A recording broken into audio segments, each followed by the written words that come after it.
Fantasy app को लेकर एक और बड़ी खबर सामने आ गई है। एक और कंपनी यहां पर कोर्ट पहुंच गई है और ऐसे में ये मामला जो पहले लग रहा था कि शायद थोड़ा छोटा होगा, कंपनियां विरोध नहीं करेंगी, गेमिंग जो बिल है उसका विरोध नहीं होगा, लेकिन अब ये मसला बढ़ता जा रहा है और ऐसे में ये कह सकते हैं कि अब सरकार के लिए एक बड़ी चुनौती यहां पर सामने आ चुकी है। दरअसल बिल के खिलाफ पूरी तरीके से हल्ला बोल हो चुका है। बघीरा कैरम यहां पर जो कंपनी है ये भी कोर्ट पहुंच गई है, दिल्ली में इनकी सुनवाई भी हुई है और अब ये जो कोर्ट पहुंचने में सिर्फ एक ही कंपनी नहीं है, A23 जिन्होंने शुरुआत करी थी, अब यहां पर 3 कंपनियां यानी कि उनको साथ मिल चुका है और ये मसला इस लिहाज से अगर आप देखेंगे तो थोड़ा सा गंभीर होता जा रहा है, क्योंकि A23 जो है उनकी सुनवाई हुई, उसके बाद बाकी कंपनियों जो हैं, कंपनियों के मालिक जो हैं वो सरकार से मिलते हैं और ऐसे में हुआ क्या कि A23 वाला मसला जो था वो अटक गया है 8 तारीख तक, वहां पर भी सुनवाई होगी। अब यहां पर जो मामला हुआ कि इन्होंने सरकार के खिलाफ याचिका डाली, अब A23 क्लब बूम, इसके अलावा ये बघीरा, ये 3 कंपनियां हो गई हैं। कर्नाटक, दिल्ली, MP 3 जगहों पर ये देश में सुनवाई चल रही है। इसके अलावा इनका मानना है कि भाई फैंटेसी ऐप को रोकना गलत है। बिल अचानक लागू होने से नौकरियों पर खतरा मंडरा गया है इन कंपनियों में, या फिर अगर आप देखेंगे चाहे वो प्रोबो की बात करें या फिर MPL की बात करें, माई 11 सर्कल की बात करें, हर जगहों से जॉब जो है जा रहे हैं, लोगों की छटनी शुरू हो चुकी है। ऐसे में इन बिलों की, इन शिकायतों के बाद सरकार जो है, क्योंकि हमने आपको जानकारी दी थी कि सरकार और जो इन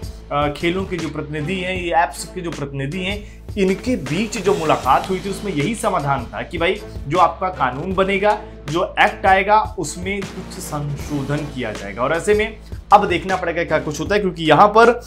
जो स्किल बेस्ड गेम्स है, जैसे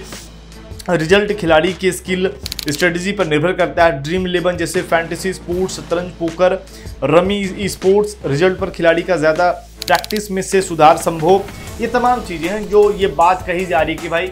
इसमें सुधार किया जा सकता है। और हमने जो सबसे पहले दिन बात रखी थी कि शायद जो है सरकार इस बात को लेकर माने कि हो सकता है कि इन कंपनियों की जो खेलने वालों की उम्र है वो तय की जाए या फिर अमाउंट तय किया जाए, उस आधार पर इस तरीके की चीज़ें हो सकती हैं। और अब देखना पड़ेगा, 8 तारीख को A23 वाली सुनवाई है और ये जो अगर आप देखें जो नया जो एक्शन हुआ है यहाँ पर, इस कंपनी की सुनवाई थोड़ा सा टल गई, 8 सप्ताह के लिए टल गई है। यानी कि सरकार भी चाहती है, कोर्ट भी यही चाहता है कि भाई साहब जो तमाम चीज़ें हैं, जो भ्रम है, जो खेलने वालों के साथ जो भ्रम है उसको दूर किया जाए। तो अब देखते हैं क्या कुछ होता है, क्योंकि सरकार जब उस दिन बाकी अगर आप देखेंगे जो बाकी जो फैंटेसी ऐप है उनके मालिकों से मिली थी, उनके प्रतिनिधियों से मिली थी, तो क्या बात रखी थी कि भाई साहब लोग जो खेल रहे हैं इस गेम के, उनके पैसे सुरक्षित होने चाहिए, इस बात की आप हमें गारंटी दीजिए, नहीं कि आप भाग जाइए। सरकार ने यानी कि थोड़ा सा लोगों के बारे में सोचा जरूर है, लेकिन क्या अब सरकार इस मसले को और आगे ले जाएगी? क्या सरकार इस कानून में संशोधन करेगी? आपको क्या लगता है कि A23 ने जो ये स्टार्ट किया कि भाई सीधे सरेंडर नहीं करना है, कोर्ट जाना है, अपनी भी बात रखनी है, उस मसले पर 2 कंपनियां और आ चुकी हैं, क्या आपको लगता है कि अब ये मसला बढ़ने वाला है, अब यहाँ पर सुनवाई होने वाली है? कमेंट जरूर करें और आप अपनी राय कमेंट बॉक्स में भी जरूर दें। फिलहाल आपने ये वीडियो देखा, आपका बहुत बहुत